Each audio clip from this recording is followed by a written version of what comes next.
Bienvenidos de nuevo a 40 días en la palabra. Y como ya les había dicho, hace 35 años escribí un libro llamado 12 métodos de estudio bíblico personal.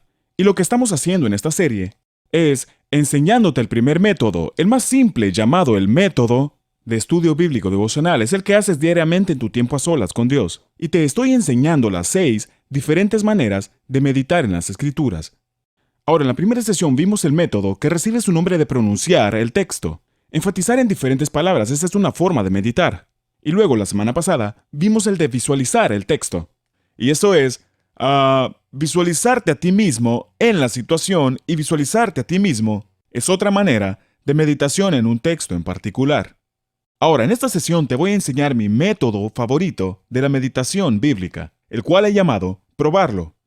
Y esto se trata de hacer un conjunto de preguntas específicas acerca del texto. Recuerda que el secreto de un buen estudio de la Biblia es simplemente hacer las preguntas adecuadas. Y cada uno de los métodos de estudio de la Biblia, ya sea el estudio por libros o el temático o por palabras o por tópicos o el estudio verso por verso, dependen del tipo de preguntas que hagas. Ahora, antes de ver este tercer método de meditación, quiero pasar algunos minutos concentrándonos en la aplicación. ¿Cómo aplicar las Escrituras a nuestra vida? Porque como he dicho en la primera sesión, el objetivo final de todos los estudios de la Biblia no es la interpretación, sino la aplicación, el para qué, no información, sino transformación. ¿Qué voy a hacer al respecto? Para no ser solo un oyente de la palabra, sino un hacedor de la palabra. Jesús al final del Sermón del Monte dijo, si tú oyes la palabra y no la practicas, eres como el hombre que edificó su casa en la arena. Tienes que aplicarla en tu vida. Ahora, Dios nos dice que la Biblia no fue destinada solo para llenar nuestras cabezas con el conocimiento, sino para transformarnos y para hacernos más como Cristo. Juan 17:17 dice, santifícalos en tu verdad, tu palabra es verdad. Somos santificados en la palabra de Dios. ¿Sabías que estudiar la palabra de Dios es en realidad peligroso? Si tú no la aplicas a tu vida. Déjame darte 3 razones. Primero, estudiar la Biblia sin aplicación es peligroso porque el conocimiento produce orgullo. Si no se aplica en nuestras vidas. Primera de Corintios capítulo 8, pasaje que vamos a ver más adelante, capítulo 8, versículo 1, dice esto. El conocimiento envanece, mientras que el amor edifica. Tú has visto personas así, sus mentes están llenas del conocimiento de la Biblia, pero no dejan que entre en su corazón. Y pueden ser los más cascarrabias, malvados, malintencionados, malgeniados, criticones, los que juzgan a las personas en tu iglesia. ¿Sabes? La palabra griega que se utiliza en la Biblia donde dice envanece, tiene la idea de alguien inflado con orgullo, que a su vez conduce a la arrogancia. Es como un pez globo. Algunas de las personas más carnales que conoces son verdaderos almacenes de conocimiento de la Biblia. Pueden citar la Biblia de atrás hacia adelante. Y siempre la utilizan como un martillo para golpear a alguien más. Y han estado en todos los estudios de la Biblia por 45 años, pero están llenos de ego, orgullo y egoísmo. Están llenos de prejuicio y legalismo, porque el conocimiento envanece, pero el amor edifica, es lo que dice la Biblia. Pueden explicar cualquier pasaje, pueden defender cualquier doctrina, pero son duros. No son amables, no son cariñosos, y son de mal genio, criticones y chismosos. Sabes, la Biblia dice en 1 de Corintios 13, incluso si tengo todo el conocimiento del mundo, pero no tengo amor, nada de lo que sé o diga importa. Solo soy un metal que resuena o un platillo que hace ruido. El conocimiento sin la aplicación produce orgullo que nos envanece. Y no queremos eso. Tú tienes que tener el amor para poder aplicarlo. De lo contrario, el estudio de la Biblia realmente te causará daño. La segunda razón, la Biblia nos enseña que estudiar la Biblia sin aplicación es peligroso porque el conocimiento requiere acción. Lo que un hombre sabe debe encontrar sentido en lo que él hace. Santiago 1:22 lo dice de esta forma. No se contenten solo con escuchar la palabra, pues así se engañan ustedes mismos. Llévenla a la práctica. Realmente nos engañamos si pensamos que estamos creciendo simplemente al tomar nota en un estudio bíblico. Los mandamientos de Dios no son opcionales. Él no nos dice, solo estudia y luego piensa en ello y escríbelo. Él te dice, hazlo. Y ni siquiera se trata de una opción. Él dice, espero que obedezcas lo que te diga que hagas. En el Sermón del Monte, Jesús mismo dice, la persona que oye mis palabras y las pone en práctica es sabia. Pero la persona que no las pone en práctica es un tonto.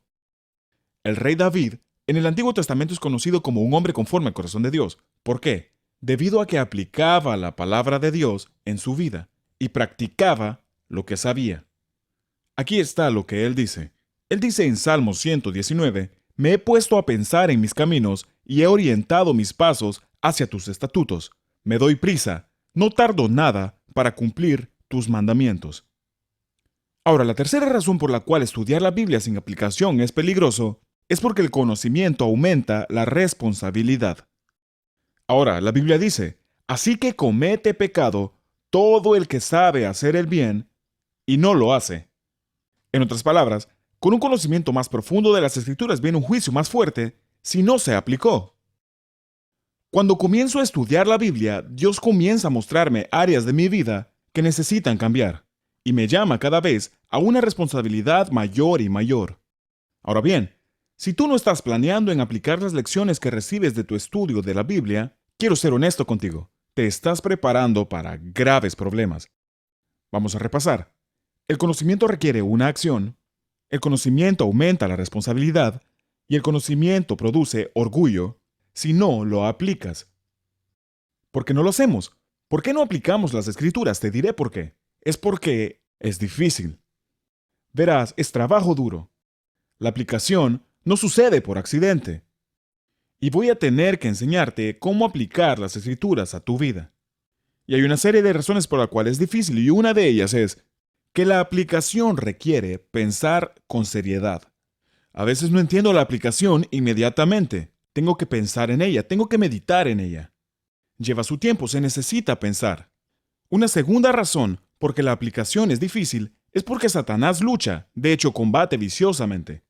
Sabes, los ataques más fuertes del diablo van a venir en tu tiempo a solas con Dios cuando estás tratando de aplicar lo que has aprendido. Porque Él sabe que siempre y cuando te conformes con el hecho de haber oído la palabra de Dios o haber leído la palabra, no representas amenaza para sus planes.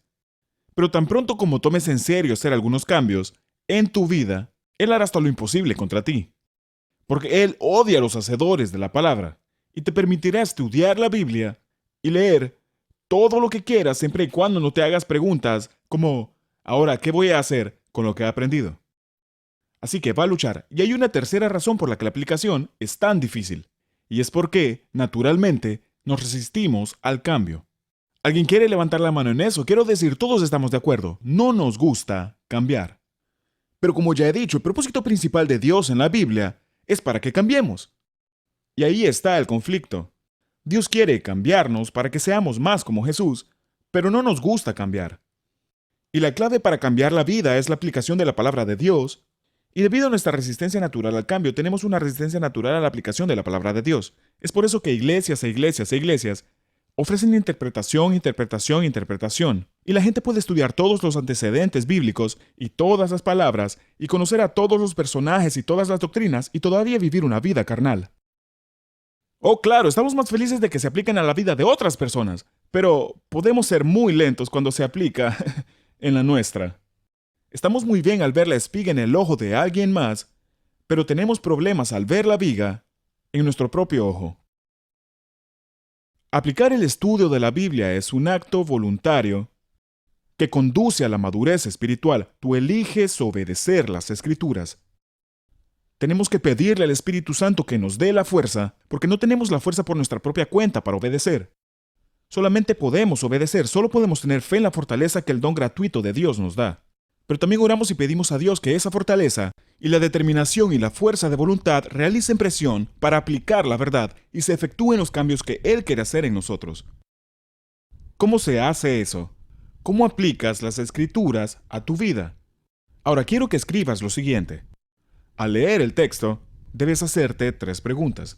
Y la primera pregunta que debes hacer es, ¿qué significaba esto en ese entonces? ¿Qué significaba esto para el pueblo de Dios en ese tiempo? ¿Les estaba hablando en esa época y en esa circunstancia en particular? ¿Qué significaba en ese entonces? La segunda pregunta que debes hacerte es, ¿cuál es la verdad eterna? ¿Cuál es el principio universal, la verdad eterna bajo lo que Dios está diciendo que se aplique a todas las épocas? Y luego, la tercera pregunta es, ¿cómo se aplica ahora para mí? Estás moviéndote a través de lo que yo llamo el puente de la aplicación, que es el traslado de personas desde entonces hasta ahora, Y la manera de llegar desde entonces hasta ahora es a través del puente de la verdad eterna. Tienes la interpretación, ¿qué significaba entonces? Tienes la implicación, ¿cuál es la verdad eterna? Y tienes la aplicación, ¿qué significa ahora?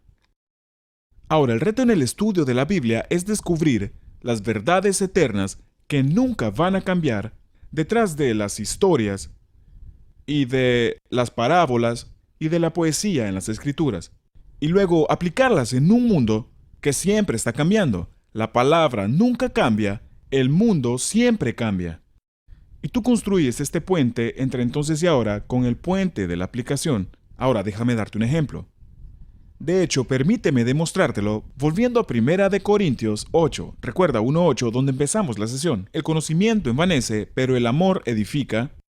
Bueno, esta vez estoy leyendo de la Nueva Traducción Viviente. Y en esta ocasión he abreviado el texto un poco para ahorrar tiempo, pero esto es lo que Pablo dice en Primera de Corintios 8. Él dice, ahora, con respecto a la pregunta acerca de la comida que ha sido ofrecida a ídolos, es cierto. Sabemos que todos tenemos conocimiento sobre este tema. Sin embargo, mientras que el conocimiento nos hace sentir importantes, es el amor lo que fortalece a la iglesia. El que afirma que lo sabe todo, en realidad no es que sepa mucho, pero la persona que ama a Dios es a quien Dios reconoce. Entonces, ¿qué acerca de comer carne ofrecida a ídolos? Pues sabemos que un ídolo no es en verdad un Dios, y que hay solo un Dios. Sin embargo, no todos los creyentes saben esto. Algunos están acostumbrados a pensar que los ídolos son reales. Entonces, cuando comen un alimento que fue ofrecido a ídolos, lo consideran adoración a dioses verdaderos y violan su débil conciencia. Es cierto que no podemos obtener la aprobación de Dios por lo que comemos. No perdemos nada si no lo comemos y no ganamos nada si lo comemos. Pero ustedes deben tener cuidado de que su libertad no haga tropezar a los que tienen una conciencia más débil. Pues si otros te ven con tu conocimiento superior comiendo en el templo de un ídolo, ¿acaso no se sentirán alentados a violar su conciencia al comer un alimento que se ofreció a un ídolo? Así que a causa de tu conocimiento superior se destruirá un creyente débil por quien Cristo murió. Cuando ustedes pecan contra otros creyentes al alentarlos a que hagan algo que para ellos está mal, pecan contra Cristo. Por lo tanto, si lo que como hace que otro creyente peque, nunca más comeré carne mientras viva, porque no quiero hacer que otro creyente tropiece. Primera de Corintios 8, del 1 al 13. Este sí que es un buen pasaje. ¿Y cómo puedo hacer para poder entender cómo se aplica esto hoy a mi vida? Bueno, tengo que utilizar el puente de la aplicación. Debo preguntar primero, ¿qué significaba esto entonces? Para la gente de la historia, ¿cuál es la verdad eterna, el principio universal, la implicación? Y luego, ¿qué significa ahora la aplicación? Pensemos en esto por un minuto. En la iglesia de Corinto, en la ciudad de Corinto, en Grecia, algunos en esa iglesia sabían que los ídolos no significan nada, que la comida que se los ofrecía en realidad no tenía ningún poder, no era mágico, era solo una hamburguesa, era solo un buen filete, y que no había nada de malo en comer porque los ídolos no eran reales. Así que ellos comían libremente pero sin tener en cuenta lo que otra persona podría pensar. Pero habían otros que eran nuevos creyentes, y se sintieron ofendidos por esa práctica. Dijeron, espera un minuto, estás comiendo carne ofrecida a ídolos de nuestra propia religión. Así que Pablo está diciendo esto. No permitas que tu libertad ofenda a tu hermano cristiano. No es lo más amigable para hacer. Ahora, esa es la implicación de la verdad eterna. No utilices tu libertad para ofender a tu hermano. No es lo más amigable para hacer. Obviamente, ¿qué significa esto hoy para mí? Quiero decir, no es común para ti poder entrar en contacto con comida que haya sido ofrecida a ídolos. Simplemente esto no ocurre aquí en el sur de California y dudo mucho que ocurra muy a menudo en tu localidad. Así que simplemente pasó por alto este pasaje. ¿Qué se supone que deba hacer? Esto fue para otro momento, otro tiempo, para el pueblo de Corinto. No, no, no, no, no, no. Está en la Escritura. Así que veo más allá. Al principio interminable, la verdad eterna. ¿Cuál es la verdad que Pablo me está diciendo en este momento? Y lo que está diciendo es que la libertad, incluso legal, algo que sé que no tiene nada de malo en hacer, esa libertad debe ser utilizada en amor. Y está diciendo el amor es más importante que el conocimiento o presumir que sabemos que no hay ningún problema con esto. Solo porque yo sepa que hacer algo está bien, no significa que deba hacerlo. Esa es la implicación de todos los tiempos. En otras palabras, tengo que ser sensible a las personas que me rodean con el testimonio de mi estilo de vida, porque es un acto de amor hacerlo. Y mientras que la carne ofrecida a ídolos no tenga ninguna relación con tu vida, este principio sí tiene aplicación inmediata a tu vida. Y entonces lo que hago una vez conozca la implicación, me tomo un minuto para preguntarme, Señor, ¿existe algo más que estoy haciendo, sea por egoísmo, o por arrogancia, o fuera de la deliberada falta de sensibilidad a otras personas, que pueda estar causando a un hermano o hermana o compañeros tropezar? ¿Me estoy envaneciendo por mi propio conocimiento de libertad? ¿O soy yo de edificación a otros en amor? ¿Estoy dispuesto a limitar mi estilo de vida como un acto de amor para no ofender a un hermano más débil? Si hago esa pregunta, ¿qué es lo que acabo de hacer? Bueno, hice el puente de la aplicación, pregunté qué significaba en ese tiempo, encontré la verdad eterna y luego la aplico a mi vida hoy. ¿Tiene sentido? Ahora recuerda, este proceso no ha terminado hasta que no has llenado una aplicación de la visión que acabas de descubrir a través de pensar en ello o como lo llamamos, meditación de las escrituras.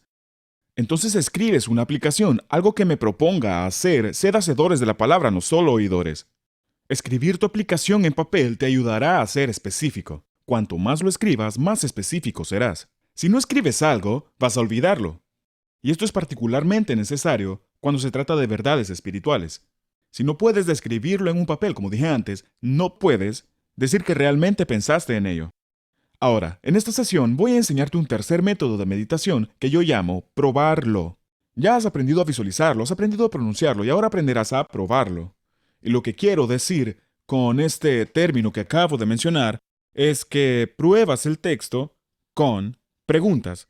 Y al igual que un martillo perforador que hace ta ta ta ta ta ta ta ta, o como un arma de repetición automática, vas a disparar un montón de preguntas a este texto.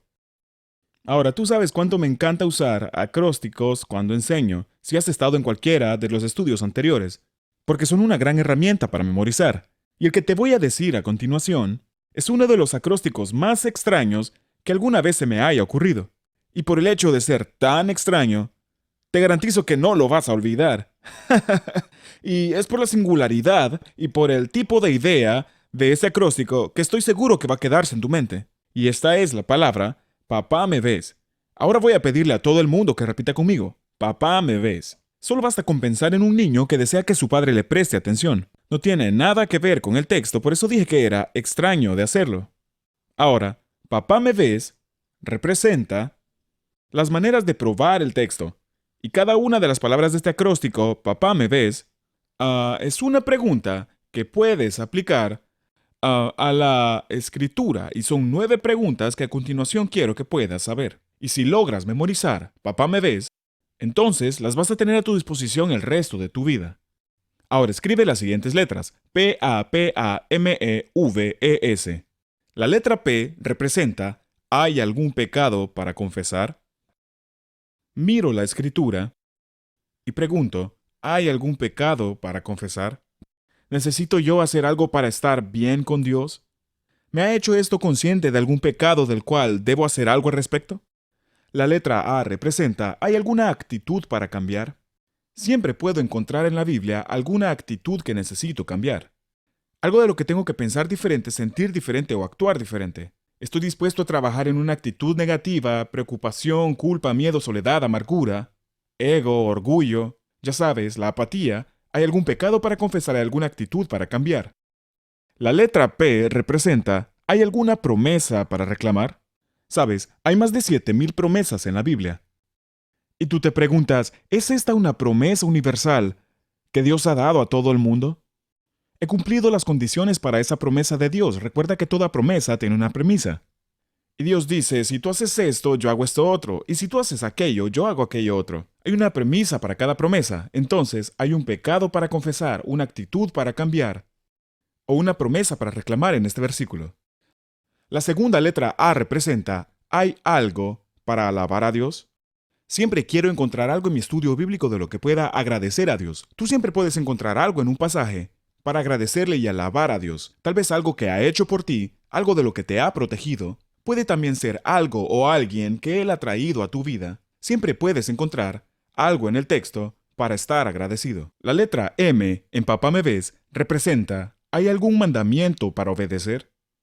A lo largo de las Escrituras tenemos mandamientos de Dios. Los 10 mandamientos son obviamente aquellos, pero tenemos muchos otros mandamientos en las Escrituras, donde Dios nos dice: quiero que hagas esto, y si lo haces, te voy a bendecir.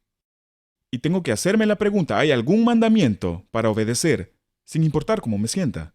La letra E representa: ¿hay algún error para evitar? En otras palabras, hay algo de lo que debo estar alerta o tener cuidado. ¿Sabes? Siempre me dicen que es sabio aprender de la experiencia, pero es más sabio aprender de la experiencia de los demás, porque no tengo suficiente tiempo en la vida para cometer todos los errores. Y si puedo aprender de los errores de otros, me ahorro mucho tiempo, esfuerzo y dolor. ¿Hay algún error para evitar? La letra V es verdad. ¿Hay alguna verdad para creer?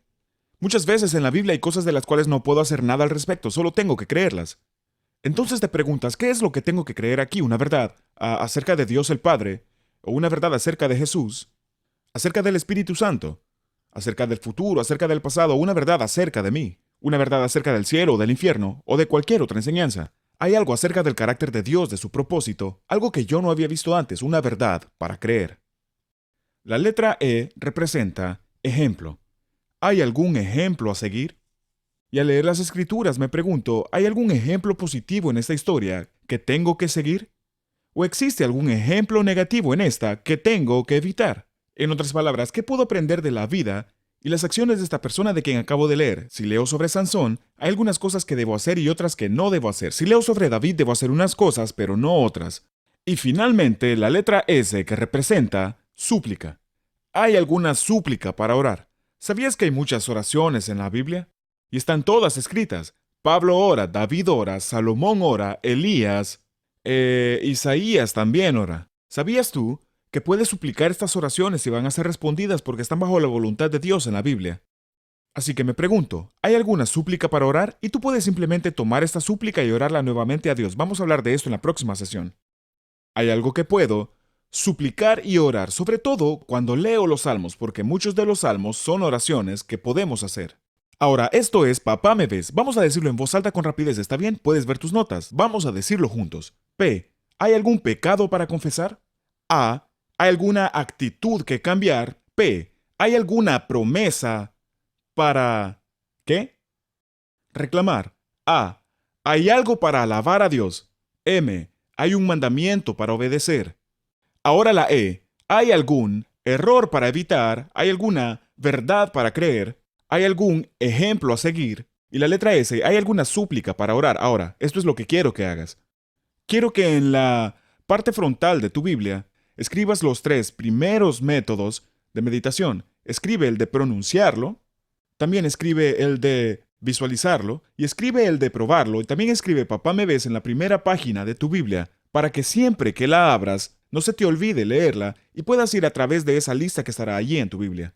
Ahora, en un minuto, cuando vayas al tiempo de discusión, vas a tener la oportunidad de practicar esto con tu grupo. Y también vas a encontrar unos versículos adicionales que quiero que practiques con tu grupo y por tu propia cuenta esta semana, en tu tiempo a solas con Dios. Pero nota que cada frase en Papá Me Ves contiene un verbo, todos orientados a una acción, todos apuntan a una aplicación, tomando la palabra y luego haciéndote un hacedor de la palabra al practicarla. Pero antes de volver a tu tiempo de discusión de grupo, quisiera volver a una de las preguntas de Papá Me Ves, que es la primera frase. ¿Hay algún pecado para confesar? Cuando tienes pecado en tu vida, tú no puedes escuchar la palabra de Dios. Está como bloqueando la palabra y no puedes escuchar a Dios hablarte. ¿Alguna vez le has confesado a Dios tus pecados? Si no lo has hecho, quiero animarte a que lo hagas ahora mismo. Si nunca le has abierto tu vida a Jesucristo, este sería un buen momento para hacerlo. Así que inclinemos nuestras cabezas mientras oro por ti. También quiero orar contigo pidiéndote que me sigas en esta oración. Vamos, inclinemos nuestra cabeza. Padre, quiero darte gracias por tu palabra, que no solo señala lo que necesitamos, sino que también señala el camino hacia el cambio, y nos da poder a través de su palabra. Y cuando vemos en la Escritura pecados que tenemos que confesar, tú nos das la capacidad de confesarlos, y entonces tú tienes la capacidad de perdonarnos y limpiarnos de todo lo que hemos hecho mal. Gracias, Jesús, por tu sacrificio en la cruz. Y si hay alguien aquí entre nosotros que todavía no ha abierto su vida a ti, yo oro para que repita esta oración ahora mismo. Ahora repite esta oración, solamente sígueme. Y mientras yo lo digo, tú puedes decir yo también, Señor. Querido Dios, con todo lo que sé de ti, quiero abrir mi vida a ti. Me doy cuenta que he pecado. No llego a la altura de mis estándares, mucho menos a la altura de tu perfección. Y te confieso que he pecado y también que te necesito. Quiero alejarme de mis caminos y seguir tu camino en la fe. Quiero arrepentirme y ser lo que tú quieres que yo sea. Jesucristo, te doy gracias por morir en la cruz por mis pecados y por pagar por lo que no podría pagar por mí mismo. Te agradezco por tomar mi lugar y pagar mi condena.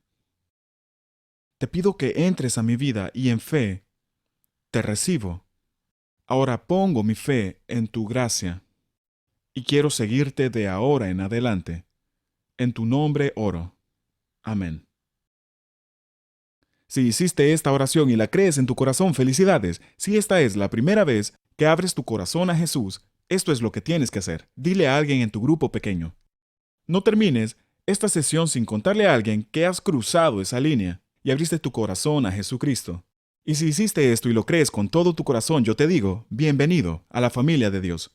Ahora voy a dejarte para tu tiempo de práctica y discusión en tu grupo pequeño. Dios te bendiga. Nos vemos en la próxima sesión.